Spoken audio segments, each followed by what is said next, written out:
इकडे अनिकेत फॅक्टरीमध्ये येतो आणि विचार करत असतो. त्याला अवनीची पण खूप काळजी वाटत असते. तिला त्रास झालेला त्याला अजिबात आवडत नाही. असेच 2-3 तास होतात. आता अवनीला पण फ्रेश वाटत होते. तर ती फ्रेश होऊन खाली येते. हॉलमध्ये आई, ताई आणि ट्विन्स खेळत होते. ती आईच्या शेजारी जाऊन बसते. आई तिच्या डोक्यावरून हात फिरवत, "बाळा, आता बरं वाटत आहे ना?" ती हो म्हणून मान हलवते. "बरं, चहा घेणार?" ती हो म्हणून मान हलवते. आई किचनमध्ये जाणार. अवनी बोलते, "आई, मी ठेवते चहा." "बाळा, तू बस इथे आराम कर, मी ठेवते." आणि त्या किचनमध्ये जातात. 5 मिनिटात चहा बनवून घेऊन येतात. ते सगळे मिळून चहा पितात. त्यानंतर आई आणि ताई स्वयंपाकाची तयारी करतात. तोच अनिकेत पण घरी येतो. अवनीला समोर बघून काळजीने विचारतो, "अवनी, बरं वाटत आहे ना तुला?" त्याचे बोलणे ऐकून ती हो मध्ये मान हलवते. तो फ्रेश व्हायला निघून जातो. तो खाली येताच ते सगळे मिळून जेवण करतात. जेवण झाल्यानंतर काही वेळ गप्पा मारतात आणि आपापल्या रूममध्ये निघून जातात. आज अनिकेत अवनीला काही त्रास न देता तिच्या कपाळावर केस करून तिच्या शेजारी झोपतो. दुसऱ्या दिवशी सकाळी पण अनिकेतला खूप महत्त्वाचे काम असल्यामुळे तो सकाळीच फॅक्टरीमध्ये निघून जातो. आता अनिकेतला फॅक्टरीच्या कामामध्ये पण खूप यश मिळत असते. ते कोणाला तरी पाहवत नाही आणि कशा प्रकारे त्रास द्यायचा याचा विचार समोरची व्यक्ती करत होती. ती व्यक्ती कोण आहे? जसजसे अनिकेतला अवनीच्या पप्पांबद्दल आणि दुसऱ्या एका व्यक्तीबद्दल कळत होते तसं त्याला त्या दोघांचा खूपच राग येत होता. कारण अनिकेत लग्नानंतर कधीच त्यांच्याशी बोलला नव्हता की त्यांच्या कामात त्याने कधी व्यत्यय आणला नव्हता. जर मी माझ्या मार्गाने माझे काम करतोय तर ते का यांना पाहवत नाही आहे? अनिकेत स्वतःलाच विचारत असतो. कारण अनिकेतने जे काही कमावले होते ते सगळे त्याच्या मेहनतीवर कमावले होते. तोच त्याला भेटायला कुणीतरी येतं आणि झालेल्या प्रकाराबद्दल सांगत असते. कारण आजपर्यंत त्याच्या फॅक्टरीमधून कुठलीच गोष्ट बाहेर गेली नव्हती. पण आज अचानक खूप महत्त्वाच्या क्लायंटने नकार कळवला होता आणि त्यामुळे अनिकेतचे खूप मोठे नुकसान होणार होते.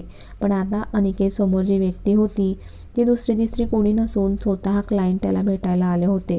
कारण त्या क्लायंटचा अनिकेतवर पूर्ण विश्वास होता. आणि एवढंच नाही तर त्या क्लायंटला ज्या दुसऱ्या व्यक्तीने सांगितले होते ती व्यक्ती अनिकेतच्या फॅक्टरीमध्येच काम करणारी होती. जसे क्लायंटने अनिकेतशी बोलत असताना त्याच्या चेहऱ्यावरचे एक्सप्रेशन बदलत असतात. खूप राग येत होता अनिकेतला त्या व्यक्तीचा. पण इथे राग करून काही होणार नाहीये. जे काही करायचे आहे ते शांतपणे करायचे. हा विचार करून अनिकेत एक दीर्घ श्वास घेतो आणि मनात काहीतरी ठरवतो. अनिकेतला कोणाच्या पोटावर कुऱ्हाड मारायची नव्हती. कारण प्रत्येक जण आपल्या फॅमिलीसाठी सगळं काही करत असतो. पण काही लोकांचे मार्ग चुकीचे असतात. आणि तशाच चुकीच्या मार्गाने त्याच्या फॅक्टरीमधील एक व्यक्ती गेली होती. अनिकेत त्या व्यक्तीशी शांतपणे बोलत त्याला विचारत असतो. त्या व्यक्तीला पण त्याची चूक कळली होती म्हणून तो खरं बोलायला लागला. आणि त्या व्यक्तीला हे ज्यांनी करायला सांगितले होते त्या 2 जणांचे नाव अनिकेतला सांगतो. त्या 2 व्यक्तीमधील पुन्हा एक व्यक्तीचे नाव ऐकून अनिकेतला खूप राग येतो. रागाने त्याच्या मुठी आवळल्या जातात. पण अनिकेत शांत राहत. "हे बघा, तुम्हाला काही अडचण असती तर मला पैशांची मदत मागितली असती. का असे वागलात तुम्ही?" यावर ती व्यक्ती काहीच बोलत नाही. "बरं, ठीक आहे, तुम्ही जाऊ शकतात." आणि ती व्यक्ती निघून जाते. ती जाताना राग पंच टेबलवर मारतो. पण असा राग करून काही होणार नव्हते. जे करायचे ते शांतपणे करावे लागणार होते. त्याने स्वतःला नॉर्मल केले आणि घरी जायला निघाला. कारण त्यातले घरी काही सांगायचे नव्हते. घरी येताच अवनीला हसताना बघून त्याच्या चेहऱ्यावर पण स्माईल आली. अनिकेत येताच त्यांनी जेवायला घेतले आणि हसत गप्पा मारत ते जेवण करत होते. तोच अनिकेतला कोणाचा तरी फोन येतो आणि तो हॉलमध्ये बसून बोलत असतो. तोच गावातील अनिकेतचे चुलत काका. त्यांच्या इथे कार्यक्रम होता त्याबद्दल त्यांचे काका त्यांना कार्यक्रमाला या म्हणून सांगायला आले होते. अनिकेतचे आई पप्पा काकांना येऊ म्हणून सांगतात. आता बराच उशीर झाला होता म्हणून काका निघून जातात आणि बाकी घरातील सगळे पण झोपायला जातात. असेच 1-2 दिवस निघून जातात. आज त्यांना काकांच्या घरी कार्यक्रमाला जायचे होते. घरातील बायका त्यांचं आवरत होत्या. अनिकेत आधी फॅक्टरीमध्ये जाणार होता. त्याचे काम पूर्ण करून तो काकांच्या इथे येणार होता. आई, ताई आणि अवनी यांचं आवरून झाले होते. खूपच छान दिसत होत्या तिघंही. त्यांच्यात आपली अवनी खूपच उठून दिसत होती. आई घरातून निघायच्या आधी अवनी आणि स्वातीताईंची नजर काढतात आणि तिकडे जातात. तिथे पोहोचतात त्या एका ठिकाणी बसतात, पण तिथे कार्यक्रमाला आलेली पाहुणे मंडळी अवनीकडे पाहत होती, कारण ती दिसतच तेवढी सुंदर होती. इकडे अनिकेत घरी आला आणि तिकडे जायला निघणार की त्याला पप्पा घरी येताना दिसले. पप्पांकडे पाहत, काय झाले पप्पा, तुम्ही घरी का आलात? अरे तिथे बसून बसून कंटाळा आला म्हणून घरी आलो मी. बरं तुम्ही आराम करा, मी जाऊन येतो. आणि तो निघणार की त्याचा फोन वाजतो. तो फोन घेतो तर त्याला अर्जंट काम येते. तो बोलत बोलत त्याच्या रूममध्ये जातो आणि लॅपटॉप ओपन करून त्याचे काम करत बसतो. इकडे कार्यक्रमाला काकूंच्या माहेरचे काही नातेवाईक आले होते. त्यात त्यांच्या चुलत भावाची मुलगी पण आली होती. ती पण दिसायला सुंदर, पण अवनीपेक्षा कमी. अवनी आणि ती एकाच कॉलेजला असल्यामुळे त्या एकमेकांना ओळखून होत्या, पण जास्त बोलणे नव्हते त्यांचे. पण का कुणास ठाऊक अवनीला तिथे खूप वेगळे वाटत होते. त्यात अनिकेत पण आला नव्हता. काही वेळाने आईंनी स्वातीताई आणि अवनीला घरी जा म्हणून सांगितले. त्या दोन्ही घरी निघून गेल्या. घरी येताच अवनीला खूप फ्रेश वाटत होते. का कुणास ठाऊक, पण तिथे तिला खूप वेगळे वाटत होते. बंगलोवर येताना स्वातीताई दोघं पोरांना झोपवायला घेऊन जातात, कारण ते दोघं पण खूप कंटाळले होते. अवनी पण तिच्या रूममध्ये जायला निघते. तिला माहितीच नव्हते अनिकेत रूममध्ये आहे. तिकडे अनिकेत थोडा चेंज म्हणून लॅपटॉप घेऊन गॅलरीमध्ये बसला होता. इकडे अवनी आत येते आणि साडी चेंज करायला घेते. चेंज करून ती एक एक सामान बेडवर ठेवत असते. साडी पण तशीच खाली पडलेली असते आणि ती फ्रेश व्हायला जाते. तिच्या मनात वेगळेच काहीतरी विचार चालू असतात. ती फ्रेश होऊन बाहेर येते आणि तिच्या विचारात चालत असते. इकडे अनिकेत पण वैतागून लॅपटॉप बंद करतो आणि आत येतो. अवनी विचार करत चालत असताना तिला साईड टेबलचा कोपरा पायाला लागतो आणि ती वेदनेने विवळते. तिचा आवाज ऐकून अनिकेत तिच्याजवळ येतो आणि पायाला हात लावून, अवनी खूप लागले का? नीट बघून चालायचे ना?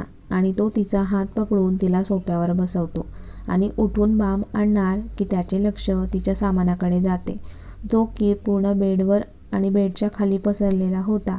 त्या सामानाकडे बघून अनिकेत तिच्यावर ओरडतो, अवनी एवढा पसारा करायची काही गरज होती का?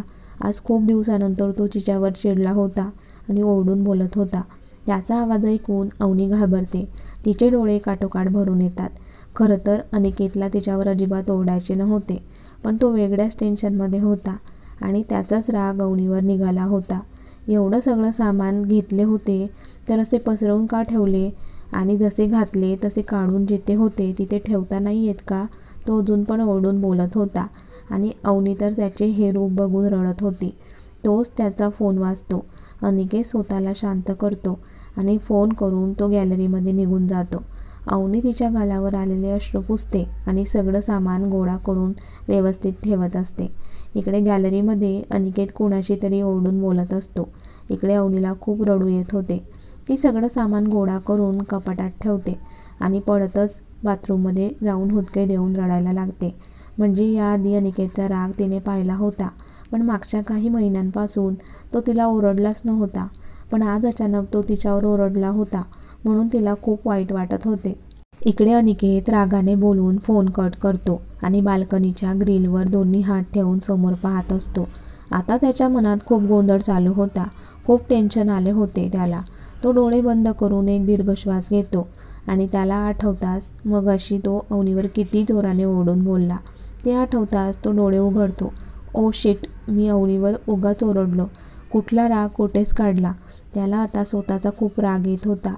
इकडे वॉशरूममध्ये अवनी हुदके देऊन रडत होती. तिला पण खूप वाईट वाटत होते, कारण मागच्या काही महिन्यांपासून अनिकेत तिच्यावर जरा म्हणून ओरडला नव्हता, पण आज तो तिच्यावर ओरडला म्हणून तिला खूप वाईट वाटत होते. ती कशीबशी स्वतःला सावरते आणि फ्रेश होऊन बाहेर येते. दरवाजाचा आवाज येताच अनिकेत पण आत रूममध्ये येतो आणि तिच्याकडे पाहतो. तिचा उतरलेला चेहरा बघून त्याच्या हृदयात चर होते. खूपच वाईट वाटत होते त्याला. इकडे अवनी त्याच्याकडे न पाहता आरशासमोर जाऊन उभी राहिली. तिला आत रूममध्ये थांबायचे नव्हते आणि पडलेला चेहरा घेऊन बाहेर पण जाऊ शकणार नव्हती, म्हणून ती तयारी करत होती. एवढ्या वेळात तिने अनिकेतकडे एकदा पण पाहिले नव्हते. त्याचे अनिकेतला खूप वाईट वाटत होते. ती तिच्या विचारात तयारी करत होती आणि अनिकेत तिच्या मागे उभा राहून आरशातून तिच्याकडे पाहत होता. न राहून त्याने तिला मागून मिठी मारली. त्याचा स्पर्श होताच अवनी तिच्या विचारांमधून बाहेर आली आणि आरशातून त्याच्याकडे बघू लागली. त्या दोघांची नजरानजर झाली, पण तिने तिची नजर दुसरीकडे वळवली. अनिकेत खाली वाकून तिच्या मानेवर त्याचे ओठ टेकवतो, पण आज अवनी पण नाराज असल्यामुळे ती शांत उभी असते, काहीच बोलत नाही. ती काही बोलत नाहीये म्हणून अनिकेत तिच्या समोर येऊन उभा राहिला आणि तिला मिठीत घेतले. कारण चूक त्याचीच होती, उगाच तिला ओरडला होता. पण आता या क्षणाला काय बोलावे काही कळत नव्हते, म्हणून फक्त तिला मिठीत घेऊन तिच्या पाठीवरून प्रेमाने तो हात फिरवत होता. त्याने जवळ घेऊनही अवनी शांत होती, काहीच बोलत नव्हती. ती त्याच्या मिठीतून बाजूला व्हायचा प्रयत्न करत होती, पण अनिकेत त्याची मिठी अजूनच घट्ट करत होता. त्याच्या मिठीत असतानाच ती बोलते, ते मला स्वातीताईंजवळ जायचे आहे.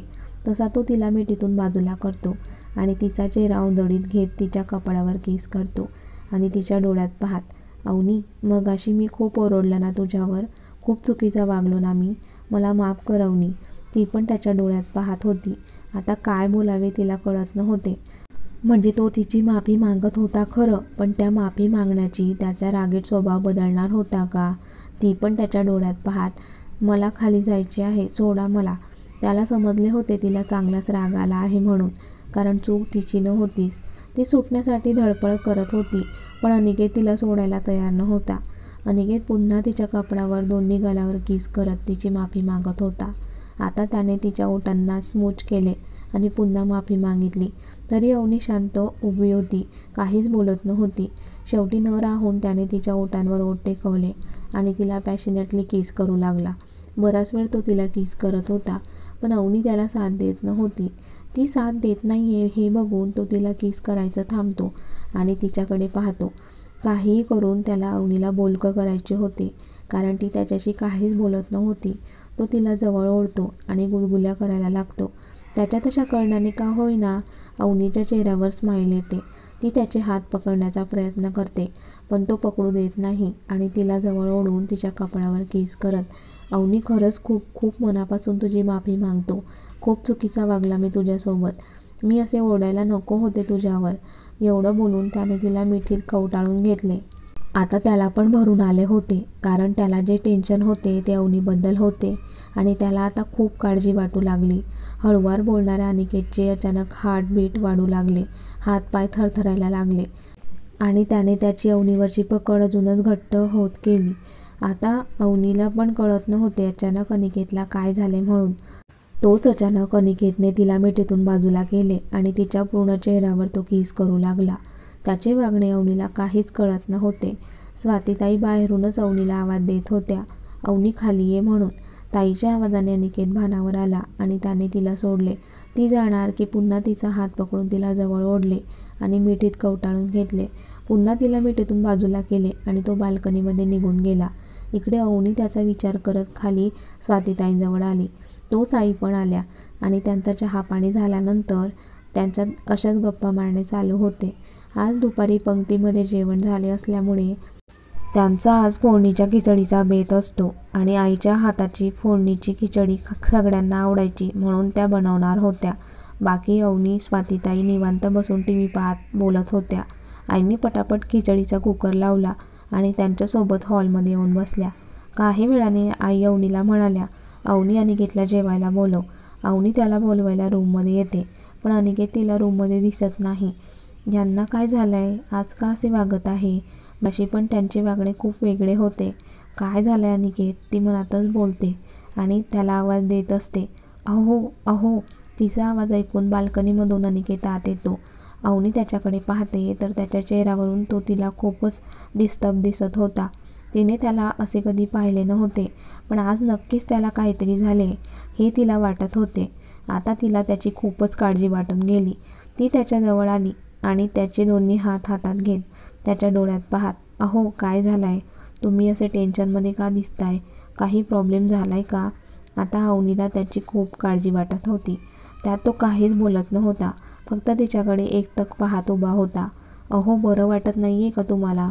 त्याला बघून तिला त्याची खूपच काळजी वाटत होती आणि अनिकेत काहीच बोलत नव्हता, पण त्याच्या चेहऱ्यावरून कळत होते त्याला नक्कीच कुठल्या तरी गोष्टीचे टेन्शन आहे म्हणून. तिने कधीच अनिकेतला असे पाहिले नव्हते. आता त्याच्या काळजीने तिला भरून आले आणि ती रडत रडत त्याला विचारू लागली, अहो, काही त्रास होतोय का? त्याचा हात पकडून ती त्याला सोफ्यावर बसवत, अहो तुम्ही इथे बसा, मी पाणी आणते तुमच्यासाठी. आणि ती पाणी घ्यायला जाणार की अनिकेत तिचा हात पकडून तिला जवळ ओढतो. त्याच्या अशा करण्याने ती त्याच्या मांडीवर जाऊन बसते. ती बोलायच्या आधीच अनिकेत तिला घट्ट मिठी मारतो आणि तिच्या मानेवर त्याचे ओठ टेकवतो. त्याच्या स्पर्शाने ती शहारते, पण त्याच्या स्पर्शातून तिला कळत होते त्याला आधाराची गरज आहे म्हणून. कारण आज अनिकेतचे वागणे बघून तो खूप खचलेला तिला दिसत होता. पण तो तिला काही सांगत नव्हता, म्हणून नक्की काय काय झाले हे तिला कळत नव्हते. तो त्याची मिठी अजूनच घट्ट करतो. त्याला फक्त एवढंच वाटत होते, त्याची अवनी सतत त्याच्यासोबत असावी. अवनीपासून लांब राहणे हा विचार पण त्याला करवत नव्हता. एवढा तो डिस्टर्ब झाला होता. तो तिच्या पाठीवरून हात फिरवत, अवनी, आपल्या लग्नानंतर मी तुझ्यासोबत खूप चुकीचा वागत आलो आणि आता काही वेळापूर्वी पण मी तुझ्यावर चिडलो, जोराने ओरडून बोललो. त्यासाठी मी तुझी मनापासून माफी मागतो. अवनी, पण तू माझ्यासोबत राहा. माझ्यापासून लांब जायचा विचार तू करू नकोस. तुझ्याशिवाय हा अनिकेत अपूर्ण आहे. अवनी प्लीज, नेहमी अशीच माझ्यासोबत राहा. माझ्यापासून लांब जाऊ नकोस प्लीज. तो खूपच गयावया करत तिला सांगत होता. आज पहिल्यांदा अनिकेतला खचलेला अवनी पाहत होती. आता तिला पण त्याची खूप काळजी वाटत होती.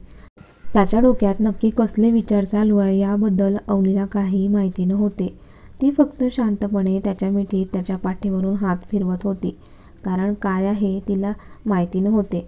ती एक दीर्घ श्वास घेऊन त्याच्या केसांवरून हात फिरवत, अहो तुम्ही आज असे का बोलत आहात? आणि मी तुमच्याजवळ आहे. तुम्हाला सोडून मी कुठे जाणार नाहीये. ती असं बोलताच तो पुन्हा त्याची मिठी घट्ट करत, अवनी, अशीच माझ्यासोबत राहा. तुझ्यापासून वेगळे राहायचा विचार मी करू शकत नाही. तू मला अशीच माझ्याजवळ हवी आहे, माझ्या शेवटच्या श्वासापर्यंत. हो हो, मी तुमच्यासोबतच आहे. आज ती अनिकेतचे वेगळेच रूप पाहत होती. कारण आजपर्यंत तिने स्ट्रॉंग अनिकेतला पाहिले होते, पण आज त्याच्या स्वभावाची हळवी बाजू पण ती पाहत होती. दोघं पण एकमेकांच्या मिठीत एकमेकांना आधार देत होते. ती त्याच्याजवळ असताना त्याला मगाशी आलेला फोनची आठवण झाली. त्यांच्या लग्नानंतर सगळं काही ठीक चालू होते, पण अचानक अवनीचे पप्पा दुसऱ्या माणसांची मदत घेऊन अनिकेतला त्रास द्यायचा प्रयत्न करत होते. आणि त्यांच्या मनात विचार येऊन गेला की पप्पा त्याला त्रास देत आहे तर त्यांना अवनीला तर त्याच्यापासून वेगळे करायचे नसेल ना. आणि तो विचार त्याच्या मनात येताच खूपच खचून गेला होता अनिकेत. कारण अवनी त्याचा श्वास झाली होती, त्याच्या हृदयाची राणी होती. त्याचं सगळं काही तीच होती. तिच्यापासून वेगळं राहण्याचा विचार पण अनिकेतला करवत नव्हता. आणि त्याच विचारात असताना तो सगळा राग अवनीवर निघाला होता. त्याला खूपच वाईट वाटत होते. कारण मागच्या काही महिन्यांपासून तो तिच्याशी अशा पद्धतीने बोलला नव्हता, पण आज तो तिच्यावर ओरडून बोलल्यामुळे त्याला खूप वाईट वाटत होते. काही वेळाने ती त्याच्या मिठीतून बाजूला होते आणि त्याच्या गालावरून हात फिरवत, मी तुमच्याजवळ आहे आणि शेवटपर्यंत राहीन. तुम्ही फ्रेश व्हा आणि खाली जेवायला चला. सगळे वाट पाहत असतील. ती उठून जाणार की अनिकेत तिचा हात पकडून, अवनी, मला खरंच इच्छा नाहीये. ती त्याच्या हातावर हात ठेवत, तुम्ही फ्रेश व्हा, मी आलेच. एवढं बोलून ती खाली निघून गेली. अनिकेतला तिच्याशी बोलून खूप मोकळे वाटत होते. तो पण फ्रेश व्हायला निघून गेला. अवनी खाली आली आणि तिने आईला सांगितले, तुम्ही जेवण करून घ्या, मी अनिकेतला रूममध्ये ताट घेऊन जाते. नवरा बायकोमध्ये त्या पण काही बोलत नाही. अवनी पटापट ताटात वाढून घेते आणि वर येते. तोच अनिकेत पण फ्रेश होऊन बाहेर येतो आणि अवनीजवळ येऊन बसतो. तिच्याकडे पाहत मनात विचार करत असतो, मगाशी किती ओरडला, पण तरी अवनीने मला समजून घेतले. खरंच खूप समजूतदार आहे अवनी. अहो, आता अजिबात बोलायचे नाही, शांतपणे ताटातील सगळं काही संपवायचे. आणि ती बोलत बोलत त्याला भरवत होती आणि तो खात होता. मध्येच तो पण तिला भरवत होता आणि ती पण खात होती. एकमेकांना भरवत त्यांचे जेवण होते.